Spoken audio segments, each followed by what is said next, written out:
സ്വാഗതം വിഷ്ണു തേജസ്സിലേക്ക്. നിത്യവും ദേവീക്ഷേത്രത്തിലേക്ക് പോകുന്ന പാടവരമ്പും കുളവരമ്പുമെല്ലാം ജൈവ വൈവിധ്യത്തിൻ്റെ ഒരു കലവറയാണ് എന്ന് ഈയിടെയാണ് ഞാൻ തിരിച്ചറിഞ്ഞത്.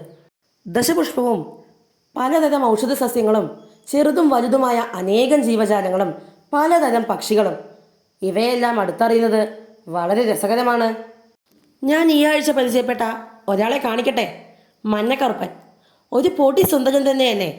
ആരോടും വഴക്കിടാൻ പോവാത്ത ഒരു പാവത്താൻ കിളിയാണിത്. അടുത്തയാൾ ഇവനാണ് തിത്തിരി. നിലത്ത് കൂടുകൂട്ടുകയും ശത്രുക്കളെ കണ്ടാൽ ചിറകൊടിഞ്ഞ പോലെയും ചത്ത പോലെയും ഒക്കെ കിടന്ന് രക്ഷപ്പെടുന്ന ബിരുദൻ. ഇവരെയൊക്കെ പരിചയപ്പെടുമ്പോൾ എനിക്ക് അതിയായ സന്തോഷം തോന്നാറുണ്ട്. നമ്മൾ ഏത് കാര്യം ചെയ്യുമ്പോഴാണോ അതിയായ സന്തോഷം അനുഭവപ്പെടുന്നത്, ആ കാര്യം വീണ്ടും വീണ്ടും ചെയ്യാൻ നമ്മുടെ മസ്തിഷ്കം നമ്മെ പ്രേരിപ്പിക്കും. അതിനെ ലഹരി എന്ന് വിളിക്കാം. പ്രകൃതി പഠനം വളരെ നല്ല, എല്ലാവർക്കും ഉപയോഗിക്കാൻ കഴിയുന്ന ഒരു ലഹരിയാണ്. ജീവജാലങ്ങളുടെ പല പ്രത്യേകതകളും അടുത്തറിയുമ്പോൾ നമ്മളിൽ സഹജീവി സ്നേഹം നാമ്പെടുക്കുകയും നമ്മുടെ ഹൃദയവിശാലത കൂടുകയും ചെയ്യുന്നു. അങ്ങനെ ആവട്ടെ. നല്ലത് കേൾക്കാം, നല്ലത് പറയാം.